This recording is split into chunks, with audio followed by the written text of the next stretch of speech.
Hola de nuevo ingenieros. Esta vez mi voz se escucha rara porque estoy un poco enfermo, pero no se preocupen, pronto volveremos a lo habitual.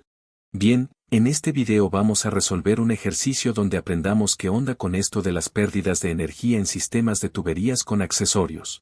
Lo primero es el problema. Tenemos un tanque que contiene agua a 82 grados Celsius. Este tanque se encuentra elevado y desde él se alimenta una línea de tuberías que conducen el agua hasta una caldera industrial. El flujo de agua es de 380 litros por minuto y las tuberías están hechas de acero comercial. En el sistema existen dos diámetros diferentes, primero una tubería de 4 pulgadas que conecta el tanque con la zona cercana a la bomba, y posteriormente una tubería de 2 pulgadas que conduce el agua hasta la caldera. Además, la línea de conducción no es recta. Incluye tramos verticales, tramos horizontales y varios codos de 90 grados que generan pérdidas adicionales de energía. Finalmente, el agua entra a la caldera, donde la presión de operación corresponde a vapor saturado a 200 grados Celsius. De acuerdo con las tablas termodinámicas, esto corresponde a una presión aproximada de 1554.9 kilopascales. La pregunta fundamental que queremos responder es, ¿qué potencia debe tener la bomba para que el agua pueda fluir desde el tanque hasta la caldera bajo estas condiciones?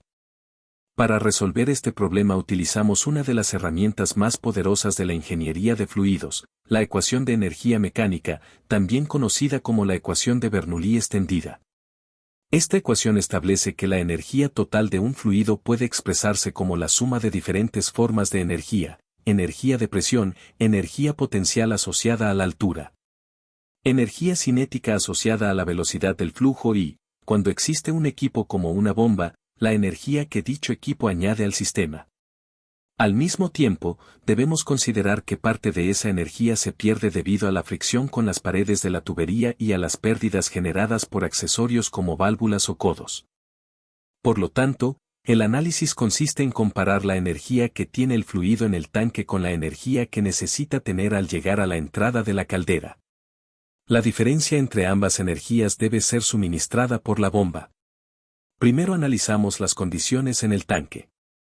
El tanque está abierto a la atmósfera, por lo que la presión en su superficie es simplemente la presión atmosférica. Además, como el tanque es grande, la velocidad del fluido en la superficie puede considerarse prácticamente cero. En el otro extremo del sistema se encuentra la caldera. Aquí el agua debe entrar a una presión considerablemente mayor, aproximadamente 1.5 megapascales. Esta diferencia de presión representa una gran cantidad de energía que el sistema debe proporcionar. Después analizamos el caudal.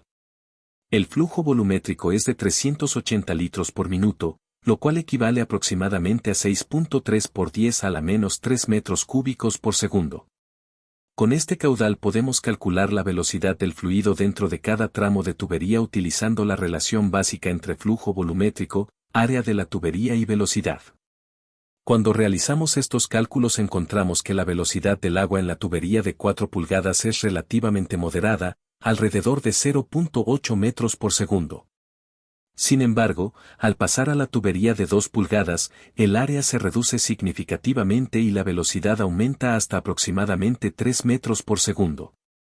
Este incremento en la velocidad es importante porque influye directamente en las pérdidas de energía por fricción.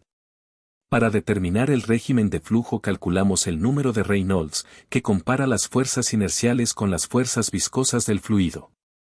Con las propiedades del agua a 82 grados Celsius obtenemos un número de Reynolds del orden de 200.000, lo cual indica que el flujo es claramente turbulento. En régimen turbulento, el cálculo de las pérdidas por fricción requiere estimar el factor de fricción de Darcy. Considerando que la tubería es de acero comercial, podemos obtener un valor aproximado del factor de fricción utilizando esta ecuación empírica para ambas tuberías. Con este factor de fricción aplicamos la ecuación de Darcy-Weisbach para calcular la pérdida de energía en cada tramo de tubería. Estas pérdidas dependen de la longitud de la tubería, del diámetro, de la velocidad del flujo y del factor de fricción. Al sumar las contribuciones de todos los tramos obtenemos una pérdida total por fricción de 0.546 metros de columna de agua. Pero las pérdidas no terminan ahí.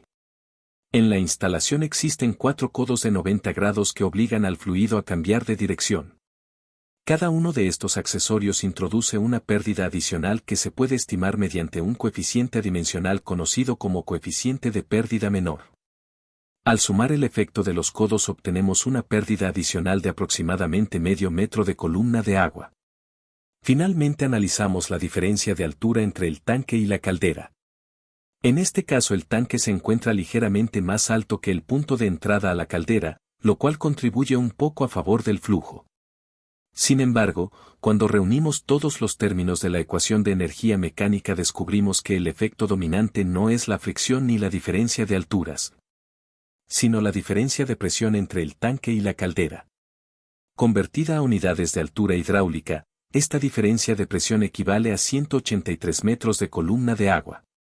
Al sumar la contribución de la presión, las pérdidas por fricción, las pérdidas en accesorios, la diferencia de alturas y el cambio de energía cinética, encontramos que la bomba debe suministrar aproximadamente 180 metros de cabeza hidráulica. Una vez conocida esta cabeza de bombeo podemos calcular la potencia hidráulica necesaria utilizando la relación entre densidad del fluido, gravedad, caudal y altura de bombeo.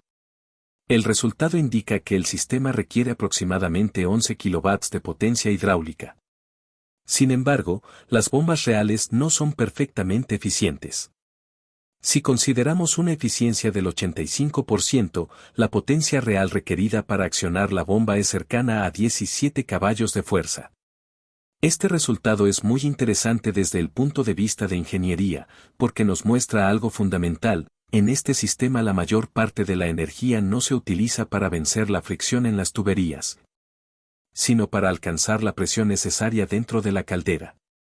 Hasta aquí hemos resuelto el problema utilizando las herramientas clásicas de la ingeniería de fluidos, balances de energía, correlaciones experimentales y suposiciones razonables sobre el flujo.